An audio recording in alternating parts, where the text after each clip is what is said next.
అప్పుడు అక్కడ ప్రేమ ఉంటుందనమాట. ఎందుకని ఇక్కడ ఈ ప్రేమను కాడ విషయ సుఖం కానీ, కోరిక కానీ చూసారా? ఆహ్, ఈ ఈ వీటితో కూడినటువంటి ఈ ప్రేమ కాదు. ఇష్టాలు కాదు. కొలతతో ఉన్నటువంటి ఒక మనకి అనురాగం ఉంది. కొలతల మీదే మనం అంత ఆధారపడి ఉంటాం అనమాట. మన బంధుత్వాల మీద కావచ్చు, లేకపోతే ప్రభుత్వాల మీద కావచ్చు. ఇక్కడున్న ఈ ప్రపంచంలో మనం ఆ కొలతల మీదే మనం జీవిస్తామని తెలుస్తుందనమాట. ఈ జీవితం అంతా కొలమానం మీద ఉంది అనేది మనకు పూర్తిగా తెలుస్తుందనమాట. తెలిసినప్పుడు ఏమవుతుంది? అది పడిపోతాం. అది కుప్పకూలిపోతుందండి. ఇక్కడ మీరు అత్యంత జాగరూకులై ఉన్నారు. మంచి తెలివుందిక్కడ. ఆ ప్రజ్ఞ అనే ఆ జ్వాల వెలుగుతోందిక్కడ. ఇప్పుడు తెలుస్తుంది మనకు ప్రేమంటే ఏంటో.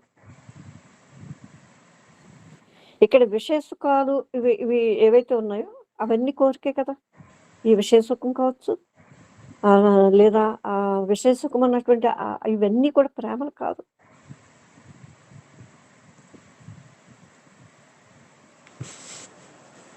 ఇప్పుడేమవుతుంది? మీరు దాన్ని తెలుసుకుంటున్నారన్నమాట.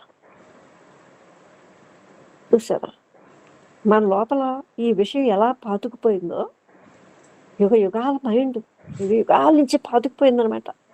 ఒక్కసారి మీరు దాని వైపు చూడగలిగితే ఏమవుతుంది? ప్రశ్నిస్తారు దాన్ని. మీరు విషయ సుఖం మీద, కోరిక మీద ఆధారపడి జీవిస్తున్నారనేది మీకు తెలుస్తుంది. ఈ కామవాసన కంటే కోరికలు, ఆ వాసనలు దానికి సంబంధించినటువంటి ఆ బొమ్మలు మనలో ఉన్నాయి కదా! ఆ బొమ్మలు ఆ రూపాలు మనలో బీజ రూపంలో ఉన్నాయన్నమాట. అవి వెలికొచ్చేసరికి ఒక బొమ్మ తయారవుతుందన్నమాట. మనం అనుకోవచ్చు దీన్ని ఎలా వదులుకోవాలి? చూసారు? ఎలా దీన్ని వదులుకోవటం? అలా అని మనం అనుకుంటే దాని భావం ఏమిటి? నిజంగా మనం వినటం లేదా? దీన్ని వదులుకోవటం ఎలాగ అన్నప్పుడు అసలు మనం వినలేదా?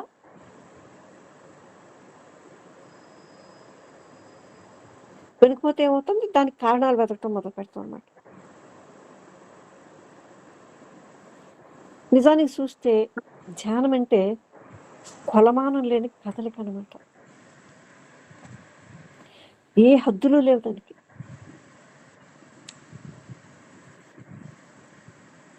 ఇప్పుడు మీకు అది తెలిసింది చూసారా? ఆ కొలతలను ఎప్పుడైతే వదిలిపెట్టేసిందో ఇంకా అక్కడ చర్య ఉందనమాట.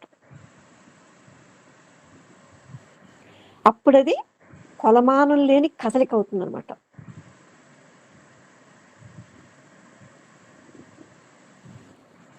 మనం చెప్పుకునేటప్పుడే అక్కడ చూస్తాం కదా! అది దాని సౌందర్యం చూడండి ఎలా ఉందో. కొలమానం లేనటువంటి ఒక కదలిక చూడండి. దాని అందాన్ని చూడమంటాడు. దాన్ని అవగాహన చేసుకున్నారా మీరు అని అడుగుతున్నారు. ఇక్కడ ఈ కొలమానం ఎప్పుడైతే పడిపోయిందో, ఈ కొలతలు ఎప్పుడైతే పడిపోయినాయో చూసారా? ఆ మనసులో ఉన్నటువంటి ఒక నిశ్శబ్దం అనమాట. అది ఆ నిశ్శబ్ద స్థితి కొలతలకు అందదు. అంటే ఆలోచన రూపమైన కదలిక లేదక్కడ. అక్కడ ఒక బొమ్మ తయారవ్వదు మీకు.